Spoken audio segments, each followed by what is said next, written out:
പരിശുദ്ധ പിതാവ് ഫ്രാൻസിസ് പാപ്പായുടെ ആരോഗ്യസ്ഥിതിയെ സംബന്ധിച്ച് പല അഭ്യൂഹങ്ങളും വ്യാജ വാർത്തകളും പ്രചരിക്കുന്നുണ്ട്. ഇന്ന് ഫെബ്രുവരി മാസം 24-ാം തീയതി രാവിലെ 8:15 പരിശുദ്ധ സിംഹാസനത്തിൻ്റെ ഔദ്യോഗിക മാധ്യമ വിഭാഗം പുറപ്പെടുവിച്ച പ്രസ്താവനയനുസരിച്ച് പരിശുദ്ധ പിതാവ് കഴിഞ്ഞ രാത്രി സമാധാനത്തോടെ ഉറങ്ങി എന്നാണ് നാം മനസ്സിലാക്കുന്നത്.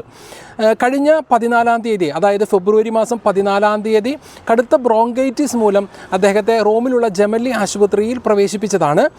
തുടർന്നുള്ള ദിവസങ്ങളിൽ നടന്ന പരിശോധനകളിൽ, പ്രത്യേകിച്ച് എക്സ്റേയും CT സ്കാനും ഉൾപ്പെടെയുള്ള പരിശോധനകളിൽ അദ്ദേഹത്തിൻ്റെ ഇരു ശ്വാസകോശങ്ങളിലും കടുത്ത ന്യൂമോണിയ ബാധിച്ചു എന്ന് വത്തിക്കാൻ ഔദ്യോഗികമായി സ്ഥിരീകരിച്ചിരുന്നു.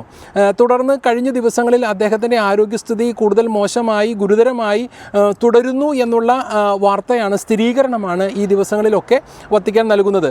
എന്നാൽ ഇന്നലെ വൈകുന്നേരം പുറപ്പെടുവിച്ച മെഡിക്കൽ ബുള്ളറ്റിൻ പ്രകാരം ശനിയാഴ്ച മുതൽ അദ്ദേഹത്തിന് ശ്വസന സംബന്ധമായ പ്രതിസന്ധി ഉണ്ടായിട്ടില്ല എന്നും നമ്മൾ മനസ്സിലാക്കുന്നു. എങ്കിലും അദ്ദേഹത്തിൻ്റെ ആരോഗ്യനില ആശങ്കാജനകം തന്നെയാണ്.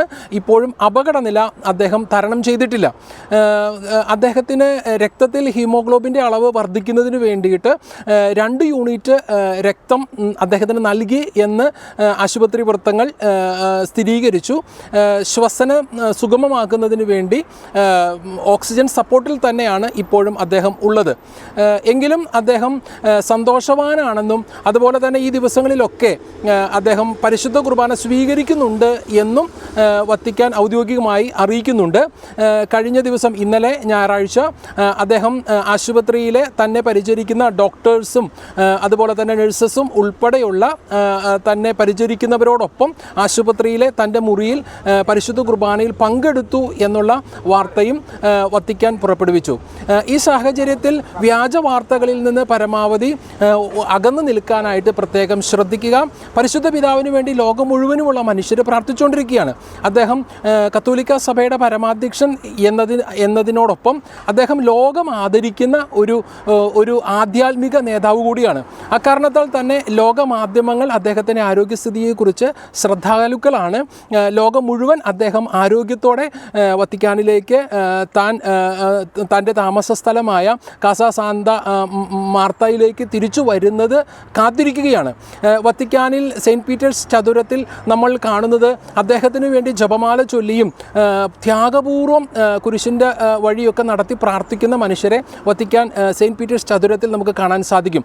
അതുപോലെ തന്നെ റോമിലുള്ള ജെമല്ലി ആശുപത്രിയുടെ മുൻഭാഗത്ത് നടുവിലായി ഉള്ള പരിശുദ്ധ ജോൺ പോൾ 2-ാമൻ പാപ്പായുടെ തിരുസ്വരൂപത്തിന് മുമ്പിൽ തിരികൾ കത്തിച്ചും തങ്ങളുടെ സ്നേഹപുഷ്പങ്ങൾ സമർപ്പിച്ചും കുട്ടികളും മുതിർന്നവരും വൈദികരും സന്യസ്തരും ഉൾപ്പെടെയുള്ളവർ എപ്പോഴും ജപമാല ചൊല്ലിയും മറ്റ് പ്രാർത്ഥനകൾ അനുഷ്ഠിച്ചും അവിടെ ത്യാഗപൂർവ്വം കണ്ണുനീരോടെ പ്രാർത്ഥിക്കുന്ന കാഴ്ച നമുക്ക് കാണാൻ സാധിക്കും. അപ്പോൾ ലോകം മുഴുവനും അദ്ദേഹത്തിന് മടങ്ങിവരവ് കാത്തിരിക്കുന്നു. അതോടൊപ്പം അദ്ദേഹത്തിന് വേണ്ടി ശക്തമായി പ്രാർത്ഥിക്കുന്നു. നമുക്കും അവരോടൊപ്പം അദ്ദേഹത്തിന് വേണ്ടി പ്രാർത്ഥിക്കാം. റോമിൽ നിന്ന് ബ്രദർ ജോ ബെൻ എലോഹിം.